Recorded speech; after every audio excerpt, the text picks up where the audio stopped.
Hey everyone, I'm here with Khan, and we are also, hey, come here buddy. We are also here with this guy, the Adidas Adios Pro 4.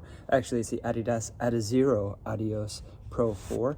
And this is my shoe review with a shoe off for it. I will say that I'm probably gonna do a race in this shoe at the end of this week, so there will be more videos coming out about this shoe, but here's most of my thoughts on it. Don't forget to like, subscribe, ding the bell for notifications, share the video, throw a comment down there, and see if you can get more people to subscribe to the channel. We're getting close to 1,000, right buddy? What do we have in the box here? We have the Adidas Adizero Adios Pro 4 in a men's 9.5. That is my size. And I have not opened this box yet. There it is. This red striped colorway looks a lot more bright in person. And I'm not hating this silver base color. I would have rather have had the white with the black striping, but this is what was available, so I will take it. Full Light Strike Pro midsole that to the touch feels a little bit softer than the old Light Strike Pro used in the Adios Pro 3. We have a 39 millimeter heel, 33 millimeters in the forefoot. We have these carbon energy rods. This new light traction rubber outsole that almost reminds me of the crystal rubber from the Saucony Ever Run series shoes, although this pattern feels a little bit tackier. And this continental rubber toe off here, very lightweight upper with a track spike like tongue, and this little flippy heel thing. This too shall pass. Okay, take that out. Inside the shoe we have a, well, semi-removable sock liner. I think it's glued down and I could probably remove it if I wanted, but the tongue is not really gusseted as much as it is sewn into the upper. And then we have these thin shoelaces that are not serrated, and we'll see how well they hold together. Yeah, it feels very light. I'm gonna take this tag off and then I'm gonna weigh these guys. But yeah, that's the specs and features so far of the Adios Pro 4. So according to the Adidas website, the Adios Pro 4 is supposed to be 7.05 ounces in a men's size 9, and this is a men's 9.5, and put it on there. 201 grams. That is pretty light. I think that's going to come in right at 7 ounces or just under. 7.1 ounces. All right. And the right shoe, 203 grams. The left one was 201 to 202. This one's 203 to 204, which should still be, yeah, 7.1 ounces. Pretty good, pretty light. Okay, I'm pretty sure I can confirm that the Adios Pro 4 is true to size. I have a thumb width worth of room on both sides. It's a little bit tapered of a fit, but for a race shoe, it fits really well. This is going to be a little squeaky on this surface, but this is going to be a bouncy boy for sure. It is much bouncier than the Adios Pro 3 was, I can tell that. Yeah, it feels like it's going to be really fun to run in, and it's, I can see with that earlier roll off, it feels pretty aggressive, actually. I can't wait to get these on the run. Good morning, friends. It is time for the first run in the Adidas Adios Pro 4. And it's going to be an 18-mile long run with some pace at the back end. I'm going to do 3 miles of marathon pace, which will be in the 6:20 per mile range. Then 2 miles of steady state pace, which is more of a 2-hour pace. Think, 6:15 to 6:13 per mile, and then a mile of half marathon pace, which should be closer to 6:10 or under, hopefully. And we'll see how these guys run through the paces after some time on foot. Miles in, do an 18-mile run. Just starting 3 miles at marathon effort. Oh, I thought we were doing marathon pace. I was already doing marathon effort.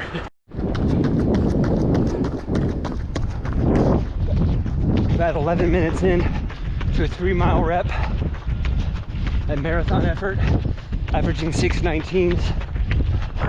These Adios Pro seem to firm up and stable up as I put a little more speed into them.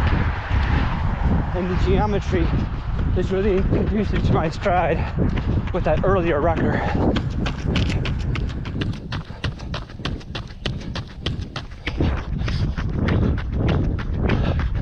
And 3 miles.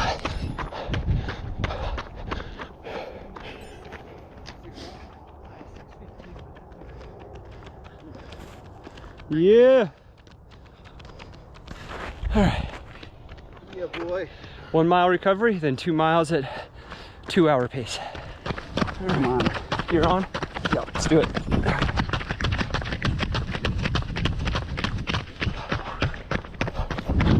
Two miles at steady state pace, targeting 6:12 to 6:15.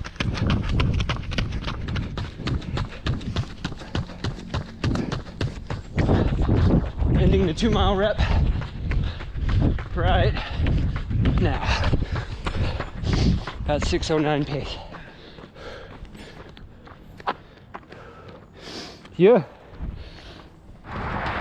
All right, dropping into 1 mile at half marathon pace or faster. Let me know when you beat. That's it. CCMF.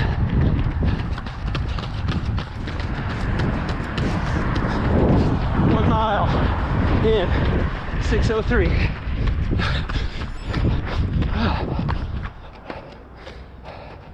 Yeah.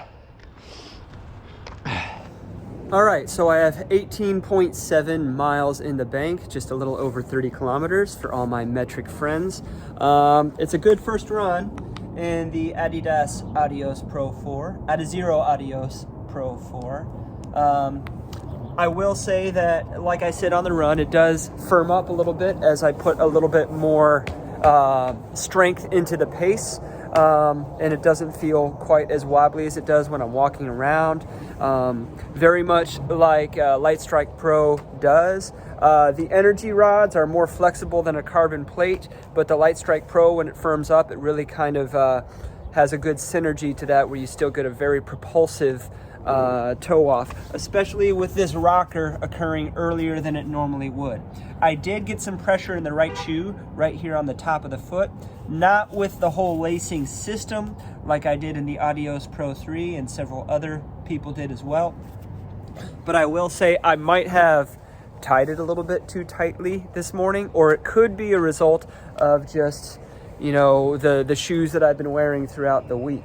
And just soreness from a lot of the miles that I've been doing. So it may not be these shoes. I still maintain that this shoe is true to size throughout the whole run. I did not feel any discomfort in the front, still have that toe width worth of room.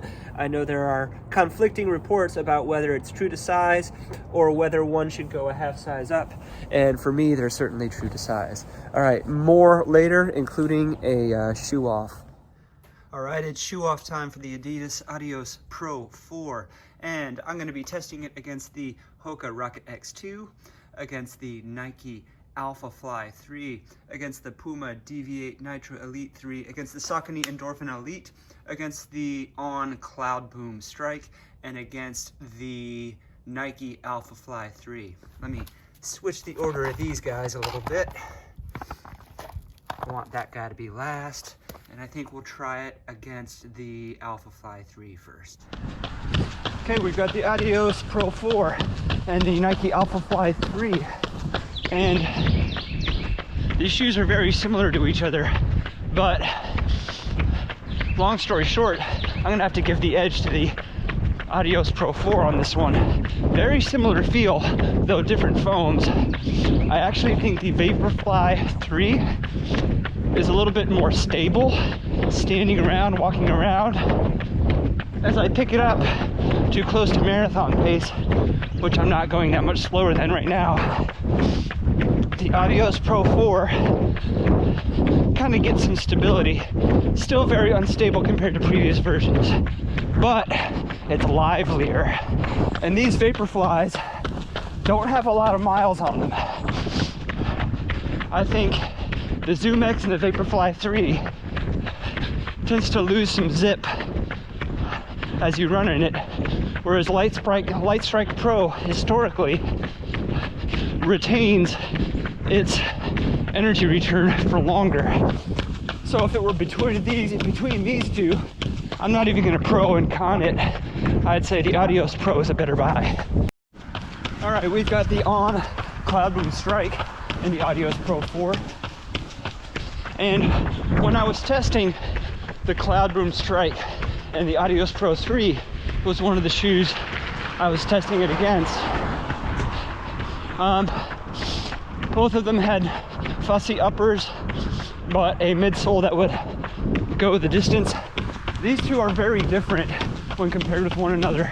The Adios Pro 4 almost seems like a racing flat compared to the CloudBoom Strike. That's not a knock on either of the shoes.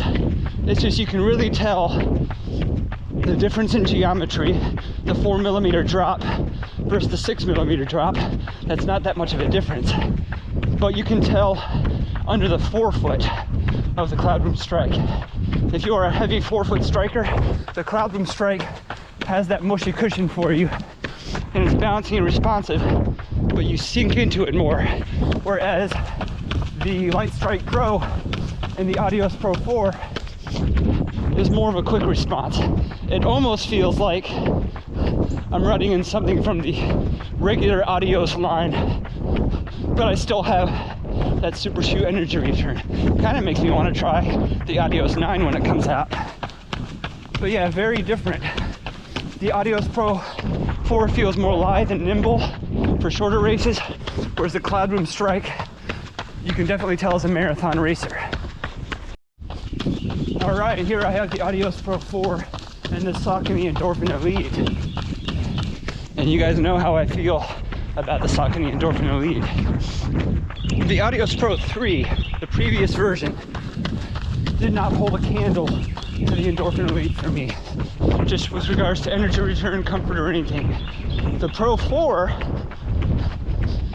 is approaching that level of energy return, but it's a very different flavor. The Light Strike Pro is a very different flavor than the Power Run HG and the Saucony Endorphin Elite. The Saucony Endorphin Elite has a more comfortable upper for me, and it feels like the geometry just flows really well. The fit just flows really well. It works for me. The Adios Pro 4 has a decent fit, and I can really tell that earlier rocker compared to the Endorphin Elite. It doesn't have as good of an upper. I don't know that I would put it in the same caliber with the Endorphin Elite for a marathon racer, but maybe it's in the conversation. Certainly up there for a half marathon racer. But we've got 3 more shoes to test it against. This is a good one.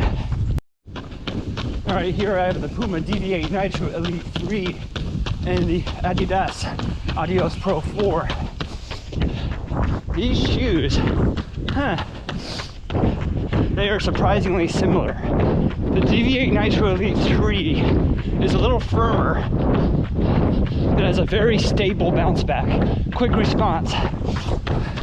The Adios Pro 4 has a similar energy response. You set into the foam a little bit more, and I can definitely tell the hard structure differences, as in the plate in the Nitro Elite 3 and versus the rods in the Adios Pro 4. It feels like there's more give and compliance, not only as far as compression, but as far as like lateral movement in the Adios Pro 4. And take that as a positive or a negative, it's just what I notice. For me, I think I'm one of the few people whose Deviate Nitro Elite 3 is slightly heavier than the Adios Pro 4. I don't notice it much, but you know, it's something to consider. It's starting to rain here. I got 2 more shoes to compare. Better hurry. All right, I have the Hoka Rocket X2 against the Adios Pro 4 here. And the reason I brought the Hoka Rocket X2 is because it's a pretty good all-arounder as far as super race shoes go. I've taken it to pretty decent 5K and 10K finishes, half marathons. It has some marathon PRs among other runners in my running group and ability level. The heel to toe drop works for me. The geometry, the fit is very similar between the Adios Pro 4 and the Rocket X2. Similar geometries. The Adios Pro 4 seems a little bit less stable, but a little bit more bouncy. Again, that's that new compound Light Strike Pro they're using, whereas the Rocket X2,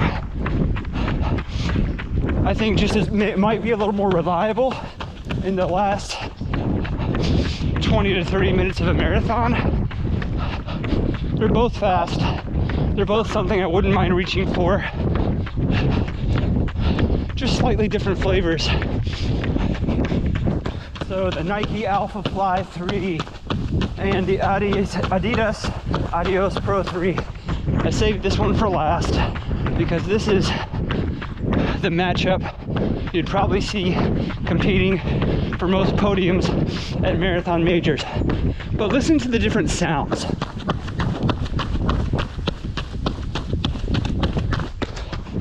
The AlphaFly 3, as we all know, has a clompy sound because of those AirPods and that big carbon plate in there. And just Piba, I think, is louder than other foams anyway. I don't know if sound has any effect on your preferences, but I just thought it was interesting. Anyway, response, feel, performance. I've always said the AlphaFly 3 really pops you forward. If you can run with strength, run aggressively, you're really gonna get the advantage of that shoe throwing you forward. The Adios Pro 3 doesn't really need you to run with strength. It rolls along nice and naturally for me because of that new geometry. But you don't get quite as much of the snap and pop. If you're really going for it, and if you're able to maintain that effort for the length of your race, I still think the AlphaFly 3 is going to be a more powerful pick. However, I think the Adios Pro 4 might be a little more accessible to a lot of runners, depending on the race distance. I mean, I've done, well now, about 43 miles in the Adios Pro 4, and it seems to be holding up pretty well. So I think it would work for a lot of race distances. All right, shoe talk time. So the Adidas Adizero Adios Pro 4. Adidas has certainly made a lot of changes to this shoe since the last version, which it should have since it's been a couple years since the last version. Yes, it's lighter. Yes, it's more streamlined. Yes, the geometry has that roll off, that rocker occurring at 60% of the length instead of 70. If you've seen any of the shoe reviews, then this is not news to you. My big take is that although the foam is a lot more energetic, it is also a lot more unstable, or I should say a lot less stable. And the Adios Pro 3 was one of the more stable racing shoes that I found, despite those little geometric cutouts. There's still some geometric cutouts here, but less of them. And you're missing this little piece in the midfoot here. I think it's mainly so that you can see those carbon rods, but it also might save on the weight. The weight is a salient feature because it brings it down close to the weight of the VaporFly 3, not exactly as light as the Metaspeed Edge Paris or Sky Paris. I should have compared those shoes, but it's closer to this. I think These two are a lot more similar than they used to be, but I still think the Adios Pro 4 is superior in almost every way to the VaporFly 3. The VaporFly 3, I almost need to make another video about because I'm not really sure how relevant it is among racing shoes. What I would compare the Adios Pro 3 to as far as fit and function is the Hoka Rocket X2, which is a shoe I'm very much a fan of. I think the Hoka Rocket X2 is more stable. It's a little bit more heavier. These two shoes fit me similarly with that almost ripstop kind of upper. There's a little bit more give to the Adios Pro 4 upper, but it's not a knit upper like you would find on some of the other shoes. With regards to the fit, I'm a men's US size 9.5. And I have found that other people with shoe sizes similar to mine and other reviewers with shoe sizes similar to mine or smaller, this shoe has fit true to size. But you will probably notice a lot of people with larger feet.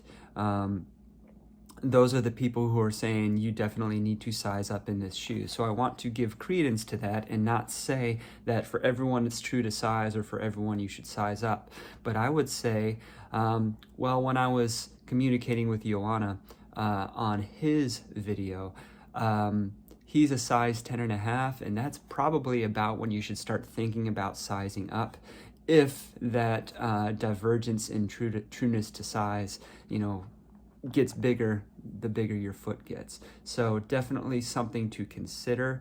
If you have a place to try it on, then try it on. Not many places are carrying this in brick and mortar right now. Or if you're one of those people who will order 2 sizes and then send one back, if you feel like going through that hassle, I don't know. For me, it's a tapered fit, but it's true to size. Another important thing to mention with regards to the fit that I almost forgot to mention, this tongue is very thin and there is almost no padding there. So you have to be very careful, very intentional about how you lace your shoes and how you tie them and with the pressure with which you tie them. I did get a little bit of pain on my metatarsals on a couple of the runs just for having them tied too quickly and a little bit too tightly. But as long as I just kind of monitor and spread that pressure around the laces, it's fine. But I have to pay a little bit more attention to that in this shoe than I would in other shoes. Definitely energetic, definitely unstable. I'm going to try this at my half marathon this upcoming weekend, so I'll make another video about it there.